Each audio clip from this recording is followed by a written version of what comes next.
नमस्कार, आप देख रहे हैं एनडीटीवी प्रॉफिट हिंदी और ये है आईपीओ अड्डा और हमारे साथ आज जुड़े हैं जो है इन्वेंटूरस नॉलेज सॉल्यूशंस के मैनेजमेंट। इनका आईपीओ जो है दिसंबर 12 को खुल रहा है और 16 को बंद होगा। 1265 टू 1329 रुपीज़ पर शेयर का इनका आईपीओ प्राइस बैंड है और ये ओएफएस है लगभग 2500 करोड़ का। ये कंपनी जो है राकेश झुनझुनवाला पोर्टफोलियो कंपनी है और इनमें साथ जो आज जुड़े हैं वो है सचिन गुप्ता जो कि whole time director and CEO हैं कंपनी के, और नित्या बालासुब्रमण्यम जो कि सीएफओ हैं कंपनी के। सचिन जी, पहला सवाल आपसे, ये आपका जो मॉडल है बहुत ही यूनिक है, प्लेटफॉर्म मॉडल है।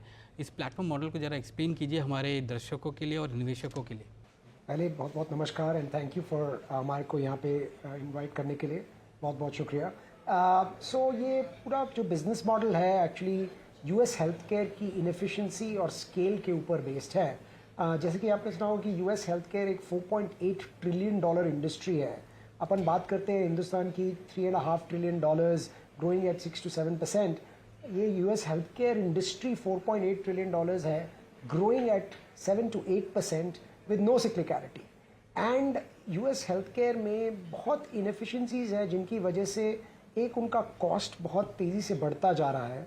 दूसरा, यूएस हेल्थ केयर में एक्सेस टू केयर का बड़ा प्रॉब्लम हो गया है, जहाँ की new patient wait times have gone from for primary care have gone from 45 to 60 days, for specialty care are now 6 to 9 months। और तीसरा, जो क्वालिटी ऑफ केयर है वो भी थोड़ी डिटोरिएट हो रही है क्योंकि जो डॉक्टर्स और नर्सेज हैं जो केयर प्रोवाइड करते हैं वो बहुत ओवरवर्क हो गए हैं क्योंकि उनके ऊपर बहुत ही रेगुलेशन ड्रिवन एडमिनिस्ट्रेटिव टास्क्स आ गए हैं जिनकी वजह से वो बहुत बर्नआउट फील कर रहे हैं। तो जब ये हमने डिस्कवर किया कि एक $4.8 ट्रिलियन इंडस्ट्री में इतनी सिग्निफिकेंट सिस्टमिक प्रॉब्लम्स हैं एंड तब भी वो इतनी तेज़ी से ग्रो कर रही है, तो हमने सोचा कि उसके लिए एक सोल्यूशन बनाना ज़रूरी है। और वो सोल्यूशन हमने इस तरीके से बनाया कि हम इस सोल्यूशन के कोर में एक टेक्नोलॉजी लिखें जो इन डॉक्टर्स, नर्सेज और फिजिशियन क्लिनिक्स से इनके सारे टास्क्स जिनके ऊपर इनको फोकस नहीं करना चाहिए, जिनको हम चोर टास्क कहते हैं, वो हम टास्क ले लें और इनको टेक्नोलॉजी और अपनी ग्लोबल ह्यूमंस जो कि ज़्यादातर इंडिया में है उनसे उनके ज़रिए इन टास्क को कंप्लीट करें। उससे क्या होता है कि ये जो डॉक्टर्स, नर्सेज, एडमिनिस्ट्रेटर्स हैं क्लिनिक्स में, ये अपने कोर टास्क पे फोकस कर सकते हैं which is patient care. And उस पेशेंट केयर पे फोकस करके one, they can improve the quality of care. Second, because इनका टाइम फ्री हो जाता है इन टास्क से, they are able to actually take care of more patients in the same amount of time which improves the access to care. And in the process they are actually able to reduce cost of care क्योंकि ये patients को proactively care कर सकते हैं। Specially आजकल अगर आप देखें यूएस हेल्थ केयर में क्या हो रहा है, outside of end of life care 90% जो खर्चा हो रहा है वो क्रॉनिक लाइफस्टाइल डिजीज मैनेजमेंट में हो रहा है। और वो chronic lifestyle disease management is around disease like diabetes, COPD, congestive heart failure. और उन डिजीज़ में अगर आप हॉस्पिटल चले जाते हैं, पेशेंट अगर वो हॉस्पिटल में एडमिट हो जाता है तो एक खर्चा बहुत बढ़ जाता है और दूसरा ऐसा कुछ पेशेंट की क्वालिटी ऑफ लाइफ में इंप्रूवमेंट नहीं आती है बल्कि और डाउनवर्ड स्पाइरल में चली जाती है। तो अगर डॉक्टर उन पेशेंट से प्रोएक्टिवली एंगेज करे और उनको उनकी लाइफस्टाइल चेंज करके उनकी क्वालिटी ऑफ लाइफ इंप्रूव करें तो वो कॉस्ट भी कम होती है और क्वालिटी ऑफ लाइफ भी इंप्रूव होती है। तो हमने उस मार्केट सेगमेंट पे फोकस किया है, डॉक्टर मार्केट सेगमेंट जो है, फिजिशियन क्लिनिक मार्केट सेगमेंट जो है, और उस मार्केट सेगमेंट में $1.5 ट्रिलियन का रेवेन्यू है। और ये डॉक्टर्स करीब 15% अपने रेवेन्यू का खर्च करते हैं इन टास्क्स पे जो हम एलिमिनेट कर रहे हैं। वो 15% मतलब $225 बिलियन है। तो ये $225 बिलियन का टैम है। अगर इसको आप पर्सपेक्टिव में रखें तो इंडियन आईटी और सर्विसेज आउटसोर्सिंग इंडस्ट्री टोटल करीब 250 बिलियन की है। So we have found a industry that is nearly as large as the Indian IT services outsourcing industry जो कि 225 बिलियन पे है। और ये इंडस्ट्री 7% पे ग्रो हो रही है। इसमें से आउटसोर्सिंग अभी केवल 30-35 बिलियन की हुई है और वो आउटसोर्स टाइम जो है 30-35 बिलियन का वो 12% पे ग्रो हो रहा है। तो उसकी वजह से जो हमने ये प्लेटफॉर्म बनाया है उसकी ग्रोथ प्रोस्पेक्ट्स काफ़ी अच्छे हो जाते हैं अगर आप अगले 10, 15, 20 साल के नज़रिए से देखें। दूसरी चीज़, बिकॉज हमने ये प्लेटफॉर्म काफ़ी डीप प्रोप्राइटरी टेक्नोलॉजी के साथ बनाया है जो काफ़ी हमने अपने कस्टमर्स के साथ बैठ के को क्रिएट करी है instead of just creating it in a lab. वो जो टेक्नोलॉजी लेवरेज है उसकी वजह से ना ही हम सिर्फ कस्टमर्स को काफ़ी अच्छा फ़ायदा दे पाते हैं अच्छी प्राइसेस पे, बट हम अपने मार्जिन्स भी काफ़ी अच्छे बना पा रहे हैं, जिसकी वजह से हमारी इंडस्ट्री लीडिंग ग्रोथ के अलावा इंडस्ट्री लीडिंग मार्जिन्स हैं at 38-39% EBITDA margins on a stand alone basis जो IKS डिलीवर कर पाया है। सर आपने ये कहा कि ये काफ़ी बड़ा अपॉर्चुनिटी है और ये 12% हर साल ग्रो कर रहा है, तो इसमें काफ़ी कॉम्पिटिटिव कंपटीशन भी काफ़ी होना चाहिए, क्योंकि इतना बड़ा अपॉर्चुनिटी काफ़ी लोगों को अट्रैक्ट करेगा ऐसे अपॉर्चुनिटी को। आपने कहा कि हमारे IT सर्विसेज से भी बड़ा है ये सेगमेंट, तो कॉम्पिटिटिव लैंडस्केप कैसा है यहाँ पर और यहाँ पर कैसे चैलेंजेस हैं आपके लिए? हाँ, तो ये जैसे आपने कहा बिल्कुल सही कि जब इतना बड़ा टैम होता है, इतनी बड़ी अपॉर्चुनिटी होती है, तो कंपटीशन तो रहता ही है। एंड यहाँ पे ऐसा हुआ कि क्योंकि ये जो हम 16 टास्क हैं जो हम फिजिशियन ऑफिस से डेलीगेट कर लेते हैं, वो 16 टास्क का टोटल टैम करीब 225 बिलियन है। तो काफ़ी कई बार क्या होता है, एक इंडिविजुअल टास्क का टैम भी बहुत बड़ा होता है। जैसे एक टास्क है क्लिनिकल डॉक्यूमेंटेशन जो हम फिजिशियन से लेके उनको रिलीफ देते हैं उस टास्क का टैम केवल 30 बिलियन का है।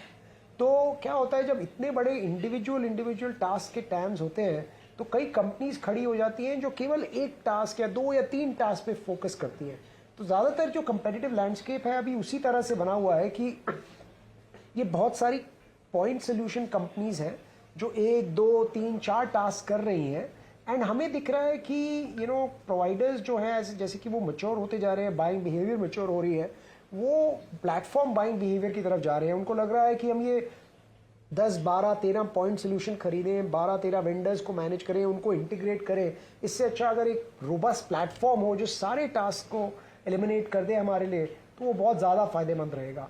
एंड आई थिंक हमारी कंपेरेटिव पोजीशनिंग अभी ये है कि जो इंडिविजुअल टास्क हैं उसमें हम शायद टॉप 3 या टॉप 5 कंपनीज में रहें हर इंडिविजुअल टास्क में, बट जो full breadth of the platform है उसमें हम प्योरली यूनिक हैं and perhaps we might be the only company in the world. Nitya ji, ये बताइए कि सचिन जी ने तो बताया कि बिज़नेस प्रोफाइल कैसा है और बिज़नेस मॉडल कैसा है, ये बताइए कि रेवेन्यू रिकग्निशन कैसे होता है आपके लिए? सो रेवेन्यू कॉन्स्ट्रक्ट में सिर्फ 2 ही कॉन्स्ट्रक्ट है हमारे। One is outcome based pricing, so we earn a percentage of the revenue of the physician group, वो एक मॉडल है, that is about 40% of a revenue. And the second model is more like SaaS based pricing, जहां पे हम charge करते हैं $1 per physician per month. So these are the only 2 pricing constructs that IKS has. And आपने सुना भी होगा, the kind of value proposition we are able to bring to the table is why we are able to price our products in an outcome based model, and that's our revenue recognition, that's how the revenue construct is for IKS। जी, एक और जो सवाल है वो आपके margin profile पे भी है, क्योंकि आप तब अगर 2023 का रेवेन्यू देखें तो वहाँ पर मार्जिन प्रोफाइल लगभग 38% का है और 24 में वो घट के 28% हो गया है। 28 में आपने 23-24 में आपको आपने एक एक्विजिशन किया था इक्विटी होल्डिंग्स का, जिसकी वजह से मार्जिन प्रोफाइल गिरे हैं आपके। तो ज़रा बताइए कि इक्विटी होल्डिंग आपके लिए क्या लेकर आती है टेबल पे, और उसके मार्जिन प्रोफाइल और प्रॉफिटेबिलिटी के बारे में भी बताइए।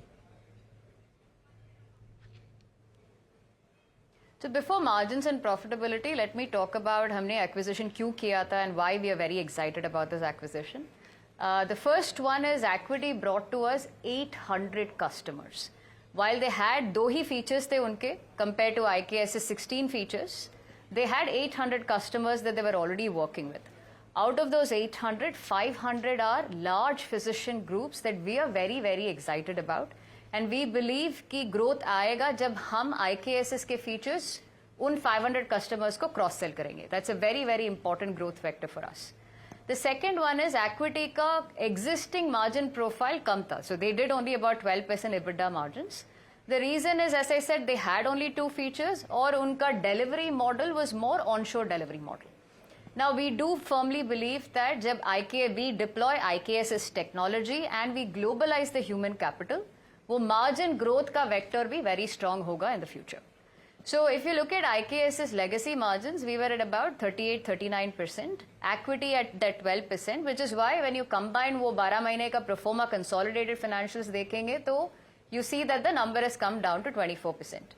But what we have already been able to do is start to transform equity margins, which is why अगर आप RHP देखेंगे जहाँ हमने first half का financials publish किया है, that 24% has already grown to 28%.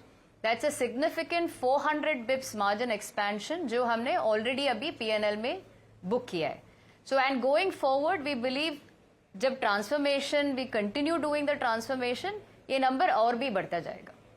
और ये जो कंबाइंड ब्लेंडेड मार्जिन जो हैं वो किस लेवल तक जा सकते हैं और कितना टाइम लगेगा आपको वो पूरा सिनर्जाइज करके और क्रॉस प्रमोट करके ताकि 500 जो कस्टमर्स आप जो टारगेट कर रहे हैं एक्विटी का वो भी ऑन बोर्ड हों आपके IKS प्लेटफॉर्म में?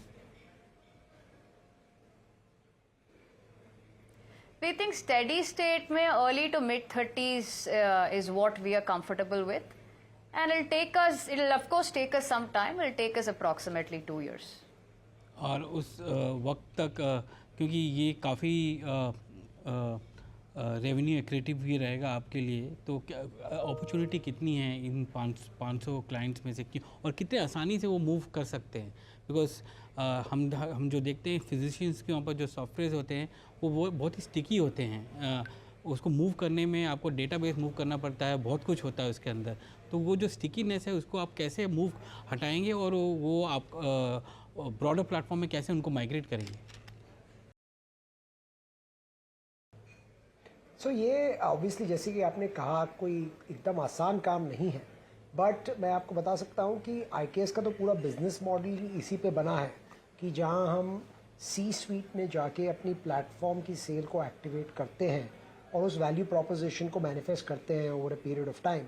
सो अभी हम क्या कर रहे हैं कि एक्यूटी की जो रिलेशनशिप्स हैं 500 ऑड कस्टमर्स की जिनको हम नर्चर और ग्रो करना चाहते हैं, उसमें से हमने 50 टॉप कस्टमर चुने हैं और उन 50 टॉप कस्टमर में हम ये क्रॉस सेल मोशन ड्राइव कर रहे हैं through a strategic selling engine that we have built, that we are used to building in the legacy IKS business. So वो जो स्ट्रेटेजिक सेलिंग इंजन है वो लेगेसी एक्यूटी के सेल्स के लोगों के साथ पार्टनर कर रहा है ये क्रॉस सेल मोशन एक्टिवेट करने के लिए. एंड अभी हमें धीरे धीरे थोड़े ग्रीन शूट्स मिलने शुरू हो गए हैं कि ये मोशन वर्क कर सकता है.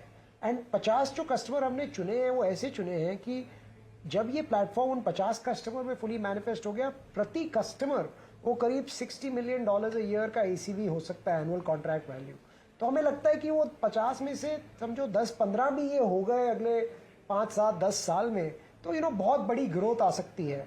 एंड देन एक बार हमने फिगर आउट कर लिया कि ये क्रॉस सेल का फॉर्मूला क्या है, तब हम उसको काफ़ी तेज़ी से रेप्लिकेट और स्केल कर सकते हैं बाकी 450 एक्यूटी कस्टमर्स में भी.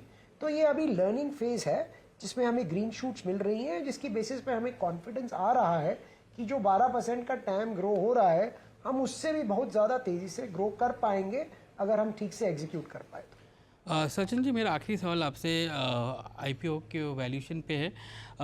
आपने मई 2024 में प्राइवेट प्लेसमेंट किया था 824 रुपये में और अभी आपका IPO 1329 रुपीज़ पर शेयर पे है. कुछ सेकेंडरी मार्केट ट्रांजैक्शंस भी हुए हैं जो 1329 रुपये में है. तो ये जो वैल्यूएशन जंप हुआ है 6 महीने में या 6 से कम महीने में, उसका कारण बता सकते हैं और अपॉर्चुनिटी क्या है जो निवेशक देख सके कि ये इस वैल्यूएशन में भी बहुत बड़ा उनको गेन मिलता है? हाँ जी, तो ये जो मई 24 का ट्रांजैक्शन है वो तो मेरे ख्याल से 2 प्राइवेट पार्टी शेयर होल्डर्स के बीच में हुआ होगा, तो उस पर तो मैं कमेंट नहीं करना चाहूँगा. बट ये जो 1329 रुपये का भाव प्राइस डिस्कवरी हुई है वो तो it has gone through the whole process of our 5 investment banks working with the institutional funds, going through a price discovery and them recommending to the board on what would be the appropriate price that will capture a fair value and description and characterization of the IKS opportunity going forward. And उसी हिसाब से ये भाव decide हुआ है. जैसा कि आपने नोट किया, हमारी तरफ से ये एक प्री IPO प्लेसमेंट भी हुई है जिसमें हमें और कॉन्फिडेंस मिला है कि बहुत ही मार्की इंस्टीट्यूशंस इस भाव पे इंटरेस्टेड रहेंगी.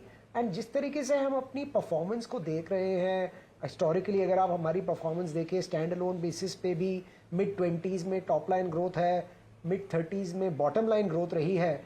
अगर आप उसको देखें और उस हिसाब से आगे की अपॉर्चुनिटी को देखें, कितनी बड़ी अपॉर्चुनिटी है यूएस हेल्थ केयर में, हमारी जो लीडरशिप पोजीशन है, तो वो बैंकर्स की जो हमारे को उन्होंने एडवाइस दी वो हमें ठीक लगी कि ये भाव आगे के इन्वेस्टर्स के लिए बहुत अच्छी अपॉर्चुनिटी क्रिएट करेगा, बट वो तो आगे समय ही बताएगा। जी धन्यवाद आज हमसे बात करने के लिए सचिन जी और नित्या जी। आपका आईपीओ दिसंबर 12 को खुल रहा है और 16 को बंद हो रहा है। 1265 to 1329 का प्राइस बैंड है और ये ओएफएस है लगभग 2500 करोड़ का। धन्यवाद आज हमसे बात करने के लिए और एनडीटीवी प्रॉफिट हिंदी से बात करने के लिए।